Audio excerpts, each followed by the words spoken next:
ತುಂಬ ಇತಿಹಾಸ ಇದೆ, ಅದನ್ನೊಂದಿನ ವ್ಲಾಗ್ ಮಾಡೋಣ. ಹಾಯ್ ಹಲೋ ನಮಸ್ಕಾರ, welcome back my YouTube channel. ಇವತ್ತಿನ ವ್ಲಾಗ್ ಬಂದ್ಬಿಟ್ಟು ದೇವಸ್ಥಾನಕ್ಕೆ ಹೋಗ್ತಾ ಇದೀವಿ. ದೇವಸ್ಥಾನದಲ್ಲಿ ಯಾವ ದೇವಸ್ಥಾನ, ಎಲ್ಲಿ ಹೋಗ್ತಾ ಇದ್ದೀನಿ ಅಂತ ನಾನು ನಿಮಗೆ ತಿಳಿಸ್ಕೊಡ್ತೀನಿ. ಈ ವ್ಲಾಗ್ನ ಎಲ್ಲರೂ ಮರಿದಲ್ಲೇ ಕೊನೆ ತನಕ ನೋಡಿ, ಮರಿದಲ್ಲೇ ಸಬ್ಸ್ಕ್ರೈಬ್ ಮಾಡಿ.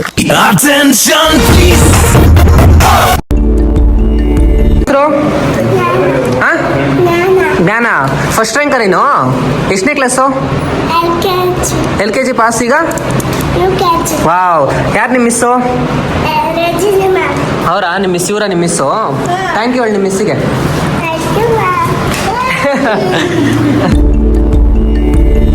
ಇವಾಗ ನಾವು ಹೋಗ್ತಾ ಇರೋ ದೇವಸ್ಥಾನ ಬಂದ್ಬಿಟ್ಟು ಸುಮಾರು ನಮ್ಮ ಕರ್ನಾಟಕ ಒಂದೇ ಅಲ್ಲದೆ ಬೇರೆ ಕಡೆಯಿಂದೆಲ್ಲ ಬಂದು ಈ ದೇವಸ್ಥಾನಕ್ಕೆ ಬರ್ತಾರೆ. ಯಾವ ದೇವಸ್ಥಾನ ಅಂತ ನಾನು ನಿಮಗೆ ತಿಳಿಸ್ಕೊಡ್ತೀನಿ. ಯಾರೆಲ್ಲ ಸಬ್ಸ್ಕ್ರೈಬ್ ಮಾಡ್ಕೊಂಡಿಲ್ಲ ಬೇಗ ಬೇಗ ಸಬ್ಸ್ಕ್ರೈಬ್ ಮಾಡ್ಕೊಳ್ಳಿ. ದೇವಸ್ಥಾನ ಹಿಸ್ಟ್ರಿನ ಇವತ್ತು ಈ ವ್ಲಾಗಲ್ಲಿ ತಿಳಿಸ್ಕೊಡ್ತೀನಿ. ಇವತ್ತಿನ ವ್ಲಾಗಲ್ಲಿ ನಾನು ನನ್ನ ಫ್ರೆಂಡ್ ಶರು ಅಂತಂದ್ಬಿಟ್ಟು ಎಲ್ಲ ಇವತ್ತು ಚಿಕ್ಕಮಂಗ್ಳೂರಿಗೆ ಹೋಗ್ತಾ ಇದ್ದೀವಿ. ಒಂದು ಪ್ರಮೋಷನ್ ಇದೆ, ಯಾವುದು ಮಾಣಿಕ್ಯದರದಲ್ಲಿ ಒಂದು ಪ್ರಮೋಷನ್ ಇದೆ. ಅದನ್ನು ಮುಗಿಸ್ಕೊಂಡು ಹಂಗೆ ಸುತ್ತಾಡ್ಕೊಂಬರೋಣ ಅಂತ ಇವತ್ತು ಹೋಗ್ತಾ ಇದ್ದೀವಿ. ಇವತ್ತು ಫ್ರೀ ಇರಲಿಲ್ಲ, ಆದರೂ ನಾವು ಇವತ್ತು ಅಡ್ಡಾಡಲೇಬೇಕು ಅಂತಂದ್ಬಿಟ್ಟು ಚಿಕ್ಕಮಂಗ್ಳೂರು ಸೈಡ್ ಟ್ರಿಪ್ ಹೋಗೋಣ ಅಂತೇಳಿ ಇವತ್ತು ಹೊರಟಿದ್ದೀವಿ. ಇದು ಎಂಟ್ರೆನ್ಸು, ಇಲ್ಲಿಂದ ಹೋಗ್ತೀವಿ. ಇಲ್ಲಿಂದ ದೇವಸ್ಥಾನ ಅಂತಂದಲ್ಲ, ದೇವಸ್ಥಾನ ಹೆಸರು ಏನು ಅಂತ ಹೇಳ್ಬಿಟ್ಟು ನಾನು ನಿಮಗೆ ತಿಳಿಸ್ಕೊಡ್ತೀನಿ. ಹಿಂಗೆ ನೋಡ್ತಾ ಇರಿ. ರೋಡ್ನ ನೋಡಿದ ತಕ್ಷಣ ನಿಮಗೆ ಎಲ್ಲರಿಗೂ ಗೊತ್ತಾಗಿರುತ್ತೆ ಯಾವ ದೇವಸ್ಥಾನಕ್ಕೆ ಬಂದಿದ್ದೀನಿ ಅಂತ ಹೇಳ್ಬಿಟ್ಟು. ದೇವಸ್ಥಾನ ನೇಮ್ ಬಂದುಬಿಟ್ಟು ಶ್ರೀ ಬಿಂಡಿಗ ದೇವಿರಮ್ಮ ದೇವಸ್ಥಾನಕ್ಕೆ ನಾವು ಇವತ್ತು ಹೋಗ್ತಾ ಇದ್ದೀವಿ. ಬನ್ನಿ, ಇದೇ ಎಂಟ್ರೆನ್ಸು. ಈ ಎಂಟ್ರೆನ್ಸಿಂದ ಎಂಟ್ರಿ ಆಗಿದ ತಕ್ಷಣ ಇಲ್ಲಿಂದ 1 ಕಿಲೋಮೀಟರ್ ಆಗುತ್ತೆ ದೇವಸ್ಥಾನಕ್ಕೆ. 1 ಕಿಲೋಮೀಟರ್ ಹೋಗಿದ ತಕ್ಷಣ ನಿಮ್ಗೆ ಒಂದು ಬ್ಯೂಟಿಫುಲ್ ನೇಚರ್ ಸಿಗುತ್ತೆ. ಮತ್ತು ಆ ಬ್ಯೂಟಿಫುಲ್ ನೇಚರಲ್ಲಿ ಒಂದು ದೇವಸ್ಥಾನ ಸಿಗುತ್ತೆ.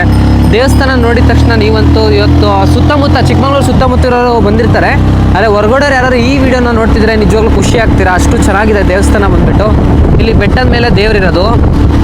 ತಡ್ರಿ, ಬೆಟ್ಟ ನೋಡ್ತಾ ಇದ್ದೀರಾ ನೀವೆಲ್ಲ, ಈ ಬೆಟ್ಟದ ಮೇಲೆ ದೇವರಿರೋದು. ಆದರೆ ಬಿಂಡಿಗ ದೇವಿರಮ್ಮ ಅಂತಂದರೆ ಕೆಳಗಡೆ ಇರೋದು ದೇವಸ್ಥಾನ. ಬನ್ನಿ ತೋರಿಸ್ತೀನಿ ನೋಡಿ. ಇಷ್ಟು ಸುಂದರವಾಗಿರೋ ಒಂದು ನೇಚರಲ್ಲಿ ದೇವಸ್ಥಾನ ಇರೋದು ಎಷ್ಟು ಚೆನ್ನಾಗಿದೆ ಅಂದರೆ, ನಾನು ವೀಕ್ಲಿ ಒನ್ ಟೈಮ್ ಈ ದೇವಸ್ಥಾನಕ್ಕೆ ಬರ್ತಾ ಇರ್ತೀನಿ. ಆದರೆ ಸುಮಾರು ಬಿಸಿಯಾಗಿರೋ ಕಾರಣದಿಂದ ಬರ್ತಾ ಇಲ್ಲ ಅಷ್ಟೇ. ದೇವಸ್ಥಾನನ ಒಂದ್ಸತಿ ನೋಡ್ಬಿಟ್ರೆ ಲೊಕೇಶನ್ ಬಂದ್ಬಿಟ್ಟು ಚಿಕ್ಕಮಂಗ್ಳೂರಲ್ಲಿರೋ ಮಲೆನಹಳ್ಳಿ ಅಂತ ಒಂದು ಹಳ್ಳಿ ಒಳಗೆ ಈ ದೇವಸ್ಥಾನ ಇರೋದು. ದೇವಸ್ಥಾನ ಮಾತ್ರ ತುಂಬ ಬ್ಯೂಟಿಫುಲ್ ಆಗಿದೆ. ದೇವಸ್ಥಾನ ಒಳಗೆ ವೀಡಿಯೋ ಮಾಡೋ ಇದಿರಲ್ಲ, ಪರ್ಮಿಷನ್ ಇರಲ್ಲ. ಯಾರು ದಯವಿಟ್ಟು ವೀಡಿಯೋ ಫೋಟೋಸ್ ಏನು ಮಾಡೋಕೆ ಹೋಗ್ಬೇಡಿ. ಎಷ್ಟು ದಿನ ಆಯ್ತಲ್ಲ ನಾವು ಇಲ್ಲಿ ಬಂದು ದೇವಸ್ಥಾನ ಕರೆಕ್ಟಾಗಿ? ಜಾಸ್ತಿ ಆಯ್ತು ಕಣೋ. ಇವ್ನು ಬಂದು 1.5 ತಿಂಗಳಲ್ಲ, ಒಂದು 6 ತಿಂಗಳು ಆಗಿರ್ಬೋದು. ನಾನು ಬಂದುಬಿಟ್ಟು ಏನು ಒಂದು 2 ವೀಕ್ಸ್ ಆಗಿರ್ಬೋದು ಅಷ್ಟೇ ನಾನು ಬಂದು. ಬಂದು ನಾನು ಬರ್ತಾನೆ ಇರ್ತೀನಲ್ಲ. ಇವತ್ತು ಯಾಕೋ ಹೊಸ ರೂಲ್ಸ್ ಮಾಡಿದಾರೆ ಕಣೋ. ಇಲ್ಲೆಲ್ಲ ಫಸ್ಟ್ ಇರಲಿಲ್ಲ, ಈ ಥರ ಹೋಗಂಗೆ ಇರಲಿಲ್ಲ. ಆದರೆ ದೇವಿರಮ್ಮ ಇದು ದೀಪಾವಳಿ ಟೈಮಲ್ಲಿ ಮಾತ್ರ ಇತ್ತು. ಇವಾಗ ಹೊಸ್ದಾಗಿ ಮಾಡಿದ್ದಾರೆ. ಹೊಸ ಕ್ರಿಯೇಟಿವಿಟಿ ಏನಾದರೂ ಒಂದು ಇರುತ್ತೆ ನೋಡಿ. ಎಷ್ಟು ಚೆನ್ನಾಗಿ ಕಾಣುತ್ತಲ್ಲ. ಈ ದೇವಸ್ಥಾನದ ರೂಲ್ಸ್ ಬಂದುಬಿಟ್ಟು ಇಲ್ಲಿ ಯಾರೂ ರೀಲ್ಸ್ಗಳು ಮಾಡೋಂಗಿಲ್ಲ. ಮತ್ತು ರೀಲ್ಸ್ ಅಂದರೆ ಡ್ಯಾನ್ಸ್ ವೀಡಿಯೋಸ್ ಎಲ್ಲ ಮಾಡೋಂಗಿಲ್ಲ. ಜಸ್ಟ್ ಹೊರಗಡೆಯಿಂದ ಫೋಟೋಸ್ ತೆಗೆಸ್ಕೋಬೋದು ಮತ್ತು ವೀಡಿಯೋಸ್ ಮಾಡ್ಕೋಬೋದು. ಆದರೆ ದೇವಸ್ಥಾನದಲ್ಲಿ ಎಲ್ಲ ದೇವಸ್ಥಾನದಲ್ಲೂ ಇದೇ ಥರ ರೂಲ್ಸ್ ಇದ್ದರೆ ತುಂಬ ಚೆನ್ನಾಗಿರುತ್ತೆ. ಎಲ್ಲೆಲ್ಲಿ ಬೇಕಲ್ಲಲ್ಲಿ ರೀಲ್ಸ್ ಮಾಡೋದು ಅವೆಲ್ಲ ಮಾಡಿದ್ರೆ ಹೆಂಗೆ ಗೊತ್ತಾ, ದೇವಸ್ಥಾನಗಳು ತುಂಬ ವರ್ಷದ್ದು ಅಷ್ಟು ಚೆನ್ನಾಗಿ ಕಾಪಾಡ್ಕೊಂಬಂದಿರ್ತಾರೆ ಅಲ್ವಾ. ರೀಲ್ಸ್ ಮಾಡಬೇಡಿ, ಜಸ್ಟ್ ಒಂದು ಫೋಟೋ ತಗೊಳ್ಳಿ, ವೀಡಿಯೋ ಮಾಡ್ಕೊಳ್ರಿ, ಅಪ್ಲೋಡ್ ಮಾಡಿರಿ. ಇದು ನಮ್ಮೂರಲ್ಲಿರೋದು ಇಂಥ ಒಳ್ಳೆ ದೇವಸ್ಥಾನ ಎಲ್ಲ ಕಡೆ ಪಬ್ಲಿಸಿಟಿ ಆಗಲಿ. ಅವೆಲ್ಲ ಮಾಡಬಾರ್ದು ದೇವಸ್ಥಾನಗಳಲ್ಲಿ. ದೇವಸ್ಥಾನದಲ್ಲಿ ಒಳ್ಳೊಳ್ಳೆ ಫೋಟೋಸ್ ತೆಗೆಸ್ಕೊಳ್ಳಿ. ನೋಡಿ, ಇಷ್ಟೇ ಅಲ್ಲದೆ ಇಲ್ಲಿ ಗಣಪತಿ ದೇವಸ್ಥಾನ ಕೂಡ ಇದೆ. ಗಣಪತಿ ದೇವಸ್ಥಾನ ಇದೆ, ಪಕ್ಕದಲ್ಲಿ ನಂದಿ ಇದೆ. ಈ ದೇವಸ್ಥಾನದ ವಿಶೇಷತೆ ಬಂದುಬಿಟ್ಟು ಹೋಳಿ ಟೈಮಲ್ಲಿ ಈ ಬೆಟ್ಟಕ್ಕೆ ಎಲ್ಲರೂ ಹತ್ತುತ್ತಾರೆ ಜನ. ಇಲ್ಲಿ ಮೇಲೆ ಕಾಣ್ತಿದ್ದಲ್ಲ ಬಾವುಟ, ಈ ದೇವಸ್ಥಾನಕ್ಕೆ ಮೇಯ್ನು ಇರೋದು ಅಲ್ಲಿ ದೇವಸ್ಥಾನ. ವರ್ಷಕ್ಕೊಂದ್ಸತಿ ಎಲ್ಲ ಬೆಟ್ಟ ಹತ್ತುತ್ತಾರೆ. ಇದು ತುಂಬ ವಿಶೇಷವಾದ ದೇವಸ್ಥಾನ. ಮತ್ತು ಎಲ್ಲ ಬೆಟ್ಟದ ಮೇಲೆ ಹೋಗ್ತಾರೆ. ನಾರ್ಮಲ್ ಡೇಸಲ್ಲಿ ಯಾರನ್ನೂ ಮೇಲ್ಗಡೆ ಬಿಡಲ್ಲ. ಆಮೇಲೆ ಇಲ್ಲಿ ಕೆಳಗಡೆ ದೇವಸ್ಥಾನ ಅದಲ್ಲ, ಇಲ್ಲಿ ಬಿಡ್ತಾರೆ. ತುಂಬ ಚೆನ್ನಾಗಿರುತ್ತೆ. ವರ್ಷದಲ್ಲಿ ಒಂದು ಸತಿ ಎಲ್ಲರೂ ಬನ್ನಿ, ಚೆನ್ನಾಗಿರುತ್ತೆ. ನಾವು ಬರ್ತೀವಿ, ವರ್ಷ ಹತ್ತುತ್ತೀವಿ. 4 ವರ್ಷದಿಂದ ಹತ್ತುತ್ತಾ ಇದ್ದೀವಿ. ಇನ್ನೇನು ಇದೇ ವಯಸ್ಸು, ಈ ಸೇರಿ 4 ವರ್ಷ ಅಲ್ಲ? ಹಾಂ, ಇದು 4ನೇ ವರ್ಷ. ಈ ಸತಿ ಹತ್ತಿದ್ರೆ 4ನೇ ವರ್ಷ. ತುಂಬ ಚೆನ್ನಾಗಿರುತ್ತೆ.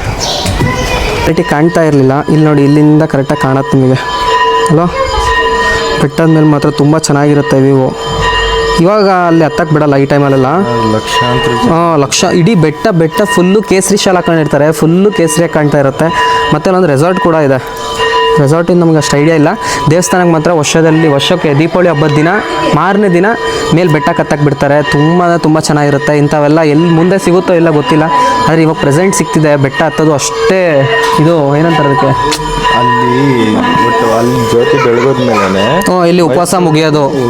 ಮೈಸೂರಲ್ಲಿ ಮತ್ತೆ ಈ ದೇವಸ್ಥಾನಕ್ಕೂ ಮೈಸೂರಲ್ಲಿರೋ ರಾಜರಿಗೂ ಸಂಬಂಧ ಇದೆ, ಕಲೆಕ್ಷನ್ ಇದೆ. ಮತ್ತೆ ಆ ಅಲ್ಲಿ ಮೈಸೂರು ರಾಜರ ಕಡೆಯಿಂದ ಬಂದ್ಬಿಟ್ಟು ಈ ದೇವಸ್ಥಾನಕ್ಕೆ ಬಾಗ್ನ ಏನೇನೋ ಕೊಡ್ತಾರೆ, ತುಂಬ ಇತಿಹಾಸ ಇದೆ. ಅದನ್ನೊಂದಿನ ವ್ಲಾಗ್ ಮಾಡೋಣ. ಜಸ್ಟ್ ಇವತ್ತು ದೇವಸ್ಥಾನಕ್ಕೆ ಬಂದಿದ್ದೀವಿ, ದೇವಸ್ಥಾನ ತೋರಿಸ್ತಾ ಇದ್ದೀನಿ ನಿಮಗೆ.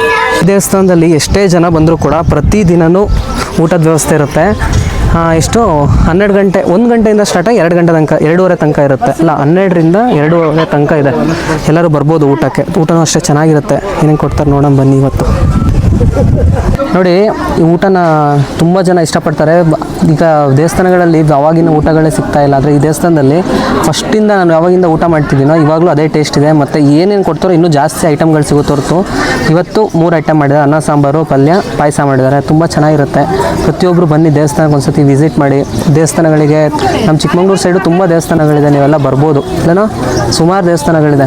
ಇನ್ನೇನು ಊಟ ಎಲ್ಲ ಆಯಿತು ದೇವಸ್ಥಾನದಿಂದ. ಈಗ ಬೇರೆ ಏನು ಪ್ರಮೋಷನ್ ಕೆಲಸ ಇರುತ್ತೆ ಅದಕ್ಕೆ ಹೋಗ್ತಾ ಇದ್ದೀವಿ. ದೇವಸ್ಥಾನದಲ್ಲಿ ಊಟ ಹಾಕಿಸ್ಕೊಳ್ಳಿ, ವೇಸ್ಟ್ ಮಾಡೋಕೆ ಹೋಗ್ಬೇಡಿ, ಕೂಗಾಡ್ತಾರೆ. ದೇವಸ್ಥಾನದಲ್ಲಿ ಎಷ್ಟು ಬೇಕಷ್ಟು ಊಟ, ತುಂಬ ಊಟ ಹಾಕ್ಸ್ಕೊಂಡು 1 ಟೈಮ್ ಅಲ್ಲ 2 ಟೈಮ್ ಊಟ ಹಾಕ್ಸ್ಕೊಂಡು ಮಾಡಿ.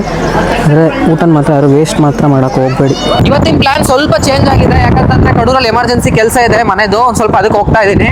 ಅವ್ರಿಗೆ ಫೋನ್ ಮಾಡಿ ಹೇಳಿದ್ದೀನಿ, ಅವ್ರು ಮಂಗಳೂರ ಬಾ ಅಂತ ಹೇಳಿದ್ದಾರೆ. ಓಕೆ, ನಾವು ಮಂಗಳೂರನ್ನ ಹೋಗ್ಬಿಟ್ಟು ಪ್ರಮೋಷನ್ ಶೂಟ್ ಮುಗಿಸ್ಕೊಂಡು ಬರ್ತೀವಿ. ಇವತ್ತಿನ ವ್ಲಾಗ್ ಯಾರಿಗೆಲ್ಲ ಇಷ್ಟ ಆಯಿತು ಮರಿದಲ್ಲೇ ಲೈಕ್ ಮಾಡಿ, ಶೇರ್ ಮಾಡಿ, ಕಮೆಂಟ್ ಮಾಡಿ. ಕಡೂರು ಹುಡುಗನ್ನ ಇದೇ ರೀತಿ ಸಪೋರ್ಟ್ ಮಾಡ್ಕೊಳ್ತಾ ಬನ್ನಿ. ಇನ್ನೂ ಒಳ್ಳೊಳ್ಳೆ ವೀಡಿಯೋಸ್ ಮಾಡೋಣ. ಏನಾದರೂ ಮಿಸ್ಟೇಕ್ ಇದ್ದರೆ ಕಮೆಂಟ್ ಮೂಲಕ ತಿಳಿಸಿ, ನೆಕ್ಸ್ಟ್ ವೀಡಿಯೋಗೆ ಹೆಲ್ಪ್ ಆಗುತ್ತೆ.